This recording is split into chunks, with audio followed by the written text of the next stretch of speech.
unless you're doing $8 billion a year in distribution from their nation, they're not giving you a license to be able to export silver. Silver has become that important, especially as, in the 21st century here, it takes a tremendous amount of silver to create specifically solar panels. That's the number one use of silver. And China's trying to electrify their nation. I think everyone's trying to electrify. We've got, again, these data centers, AI. They are not slowing down. You're listening to Kerry Lutz's Financial Survival Network, where you get valuable information you just can't find anywhere else. To thrive in today's trying times, you need the Financial Survival Network, now more than ever. Go to financialsurvivalnetwork.com and get your free newsletter and gift. Financial Survival Network, now more than ever. And welcome. You are listening to and watching the Financial Survival Network. I'm your host, Kerry Lutz. David Stryzewski is with us now, one of my favorite guests. And David, it's great to have you back on. First thing we got to be with you, Kerry. First thing we got to talk about, gold and silver. I know you're a big metal guy like I am, and you got substantial holdings in some place in the world. $115 silver. Just the beginning, isn't it? Kerry, what we're seeing right now is structural. This is not a like simple little thing that's going to get pumped up and it's going to be falling down. What we're looking at right now is a massive change and actually a revaluation of physical metals. Very specifically, silver has a very important commercial use in the 21st century. So if we're going to be creating AI, we're going to be having solar panels, we're going to be connecting chips inside of our cell phones. We've got to have silver in order to be able to connect those chips. And so unlike gold, which ends up in a vault, silver is consumed, 60% of it is consumed and like maybe 40% vaulted. In fact, it's kind of interesting. We've got this gold standard that we've historically looked at. Maybe that was 10 to 1, 12 to 1, 15 to 1, based upon how much we could find of silver to gold at various times historically. Well, in 2025, I just ran the numbers, 7.5 to 1 is actually the real ratio with modern technology that we have here today. And yet we look at that price, 115 to 5,300 in gold, we're looking at about 46 to 1 still. And so this is not even close to the real pricing of what's going on. If that's 7.5 to 1, silver is used in solar and Lockheed missiles and everything else. Sure. Is it actually even more rare than 7.5 to 1? I would argue absolutely. Yeah. Oh, no question. And yeah, for sure. % over the last 12 months. That's been really good for my family. But I believe this is just beginning. And the world is just waking up to it. In fact, 60/40 doesn't even have an allocation to it. And I think that's about to change in a very, very, very significant way. It's amazing, David. I love silver too. I've been stacking for better part of 20 years. And, for an individual, I got a nice little hoard of it, and it's stashed around the world. But a silver dollar, what was $1, is now like close to $90. You know that? Here's a is that a round? US $1 ounce, and so a 1 ounce coin US. Silver Eagle is worth $1 as a currency, but it's worth 115 outside of this plus a premium, just because we got to mint it. It's not just this paper price thing, but I got Canadian here, I got Britannicas here too, and so I'm a big believer in what we've got going on. But that shows you the inflation. What was a dollar? A dollar was equivalent to a 1 ounce of silver in the past, but not today.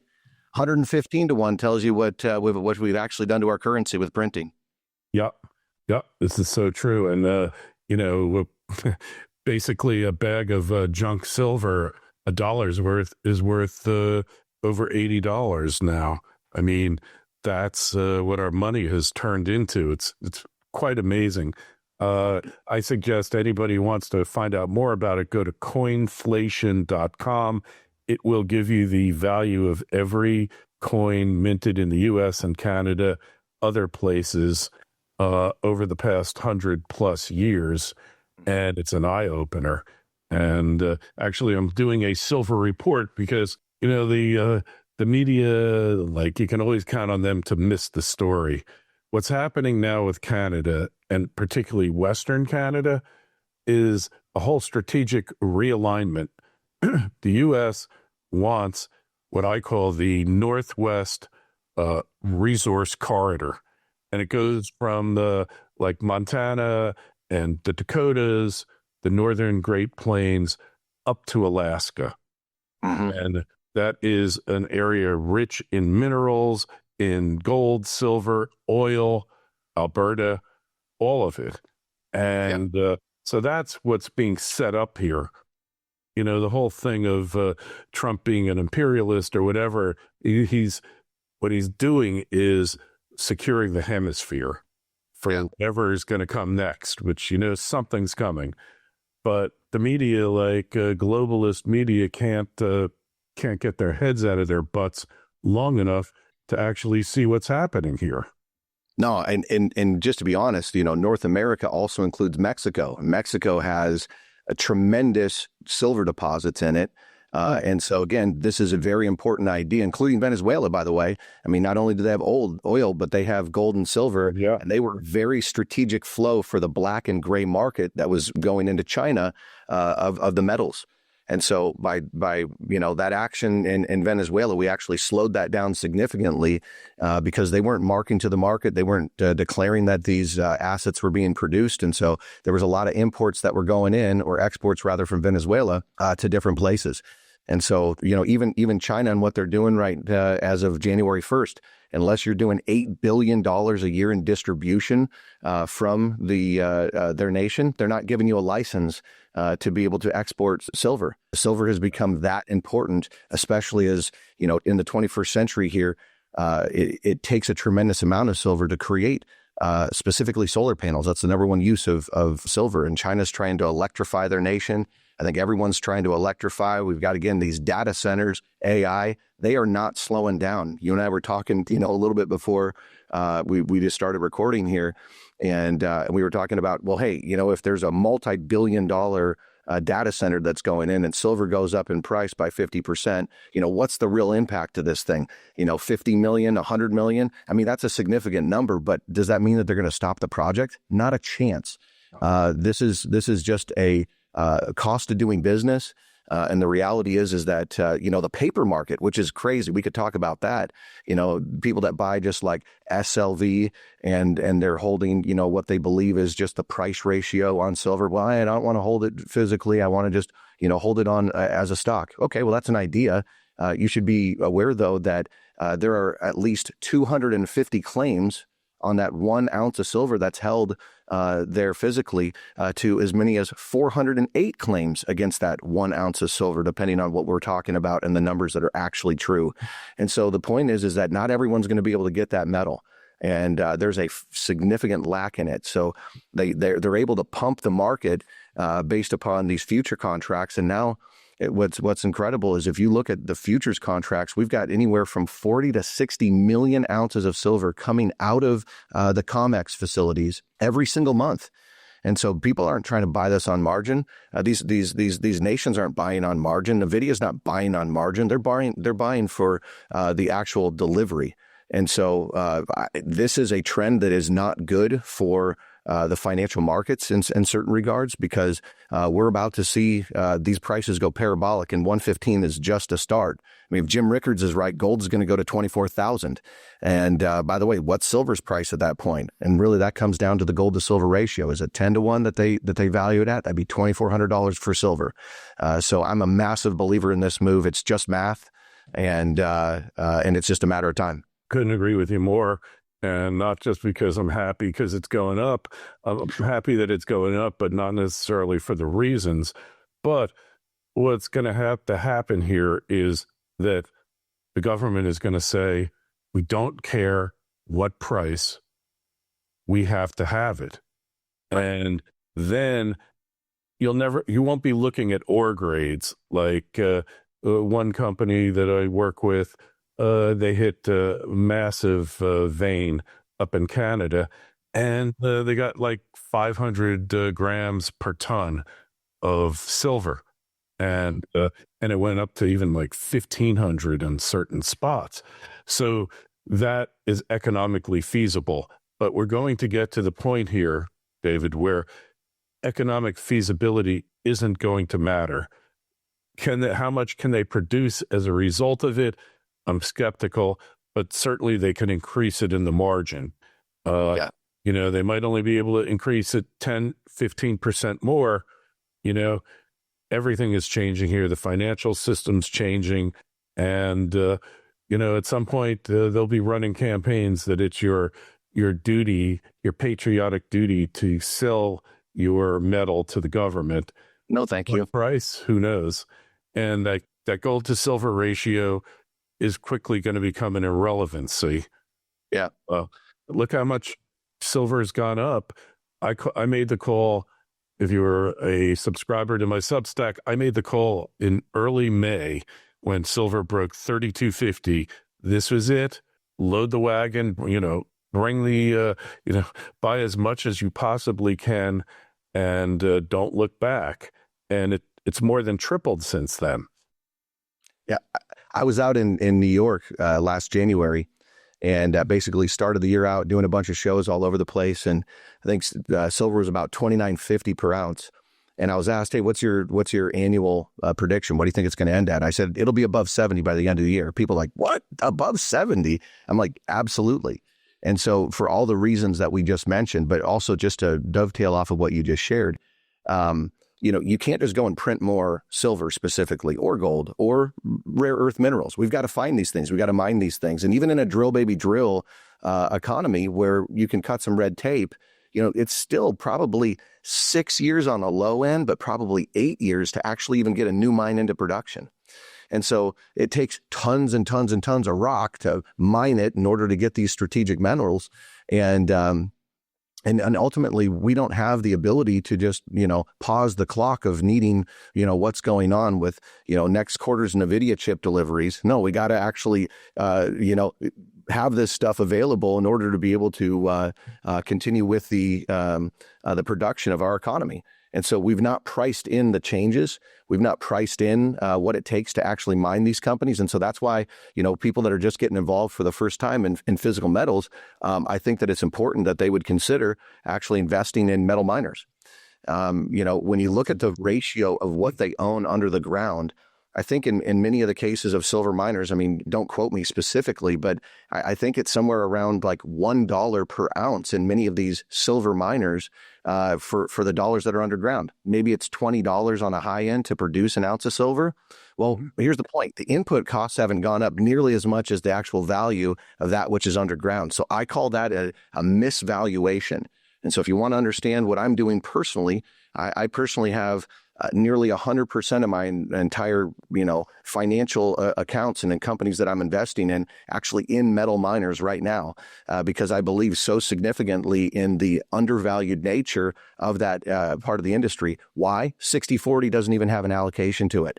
Why? Because we're not repricing these ounces that are in the ground nearly to what the price of the above ground is. And so if we continue to trend in the right direction here, which is higher prices on silver and gold, I'm calling that the right direction because that's just math, and I'm saying that that's going to happen, then these companies are going to be the most profitable companies in the entire world. And so my opinion is they're going to lead the next 3 years, 5 years, maybe even 10 years of the entire sectors of the market. We're going to get back to manufacturing and having to secure this stuff, especially with China's constraint on these assets and the fact that they have such a significant percentage of the above ground assets and the refinery power.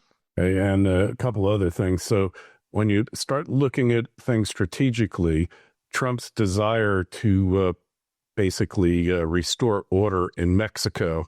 Yeah. It isn't just about drugs coming over. I think a lot of the drugs have been interdicted, not happening. Mexico, largest producer of silver in the world. That's right. And I've talked to miners in Mexico, and You can't ask them outright, how much are you paying the cartels to let you produce?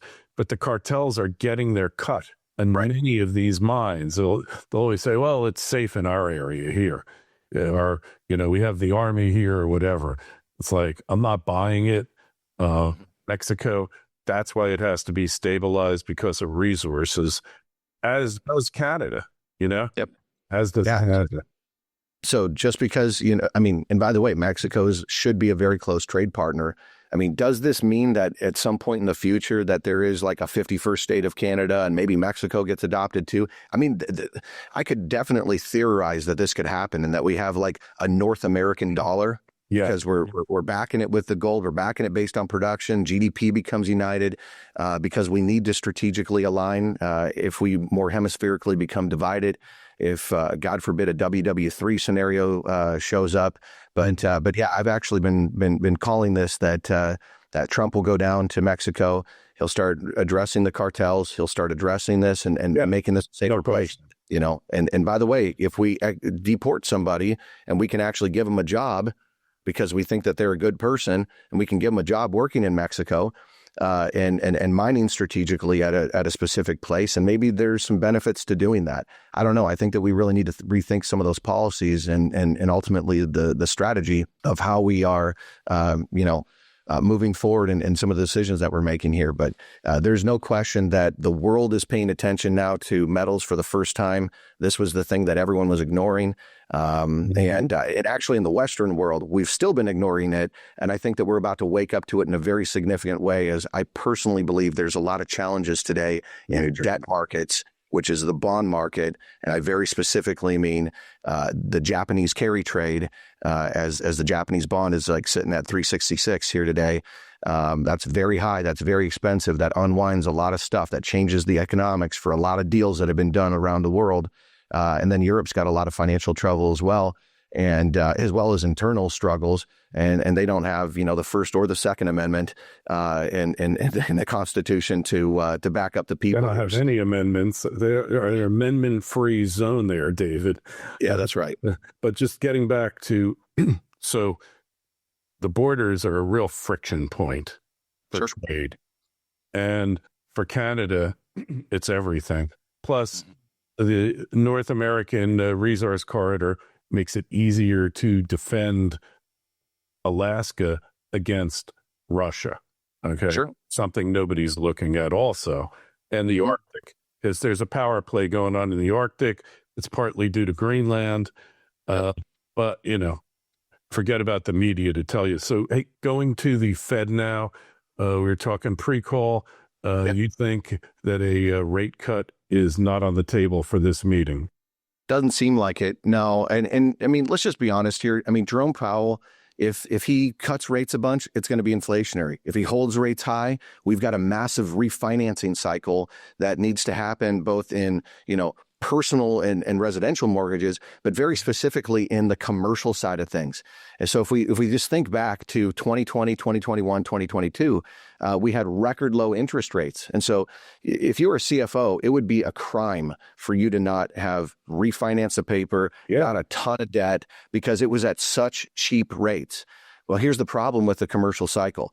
Many of those loans are set up on 5-year terms, even though they pay like it's a 30. And so guess what? 2020, well, in 2025, those loans started coming due. In 2021, well, that starts in 2026. I believe it's between March 26 and March of 27 is the largest refinancing cycle in the United States history. And so what are the repercussions of this when I know a bunch of people that do mortgages or used to do mortgages, but I know very few that do actual commercial mortgages. Why? It's hard to get any of these deals done. It's a very specialized thing. It's actually business valuation as opposed to just a property valuation and looking at debt to equity and what you got for income. And so I think that there could be a significant crisis that comes as a result of this, while also, taking a look at our own national debt and treasuries. I mean, closing in on 40 trillion in debt. I mean, who wants a future IOU on the IRS when we're not backed by gold at this point? I think that, that is something that we got to be paying attention to here, and it could cause some hiccups. So harden up your balance sheet. All right. So we were talking also pre-call about crypto, Ethereum, Bitcoin. and you're very much plugged in. Just tell us your take on where it's heading. Okay, I mean, so what we're seeing right now is we've got a pro-blockchain president for the first time. So, I mean, just think about where we were last year in January as this guy was taking office for the first time. This is like, now we actually have a direction on where things are going. So I'm a very significant investor in blockchain technology, and very specifically, I care about real people and how this technology can benefit them in the real world. And so, the question is ultimately like, how do we take this really cool technology? How do we take this more efficient way of either transferring money or information, and how do we apply it? And so I personally have, a very significant holding in a company that is working with grocery stores at reducing the price of groceries across the board.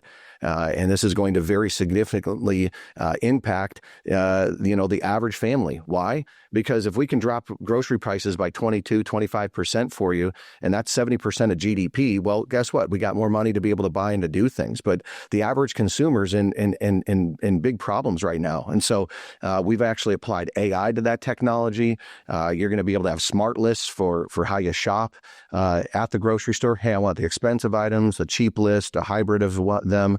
And then ultimately we can even provide delivery for those groceries at the time that you're coming home, because the AI has the ability to help you to manage your life in a more efficient way. And so real world application is where you're going to see the value of these cryptocurrencies.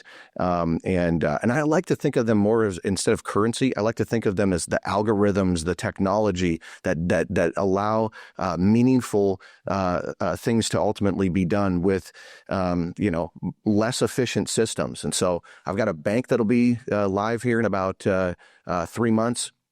And we do blockchain settlement. We have custody. We do cross-border transfers. There's 17 primary ways of doing cross-border transfers. SWIFT payments are just one of them. And so, we've got an AI technology that helps us to determine, what's the lowest cost way to do that transfer. And if we're open 24/7, 365, you're going cross-border. You don't have the cutoffs on the banks at 5 p.m. and it doesn't take multiple days to get this stuff cross-border. It's just silly that we're operating on banking times. And so, for those that are out here today thinking about the future, those are out here today trying to dream about where are the areas that we could, really, really change some things. I think that you're going to see a lot of incredible adoption and just far more efficient ways of transacting, doing life, just like AI now is integrated into our lives and is, helping us to respond to emails and, put some notes together and put some ideas together, or help us parent better, whatever. Write books. Write books, sure. I mean, I wrote the books, but the AI made it so much easier to do. And, I'm writing a new book right now, releasing something about a scandal that touches every one of us personally, many times per week. And I wrote the book, but then I was proofing it, and I had about 15 common punctuation errors, tenses wrong, and things like that. And man, like, now the thing is perfect. The grammar is perfect in it. So can't stress it enough. Well, David, how do we connect with you? How do we find you on the web? Where's your website? Website for our financial advisory firm is myspg.com. We are located here in the greater Seattle area, but we're SEC, so we are nationwide. I will have an international component to that with the bank. But people can find me on Instagram and Facebook too, and all the various ways. But I believe that it's really important right now that that people are listening to voices that are going to be telling the truth, voices that are going to be able to share the ideas that can actually make a difference for them. And so that's our thesis. That's who we are. That's what we're trying to accomplish. And not just, toe some line because this is the way things have been done. I think that we need to wake up to the reality of where things are here. And I'll be starting a podcast in the next month that folks will be able to watch, on YouTube, et cetera, as well. Great. Excellent. All right. Hey, been great having you on. Questions, comments for David, myself, shoot me an email, kl@kerrylutz.com. Make sure you sign up on my Substack so you get the first notice when the scandal breaks, which I'm hoping it's going to be next Wednesday when I file my lawsuit and release the book. David, been a pleasure. We will talk to you again real soon. Pleasure's mine, Kerry. Blessings. Talk to you soon. Thanks for listening to Kerry Lutz's Financial Survival Network, your solution to today's trying times. For the latest, go to financialsurvivalnetwork.com. Financial Survival Network, now more than ever.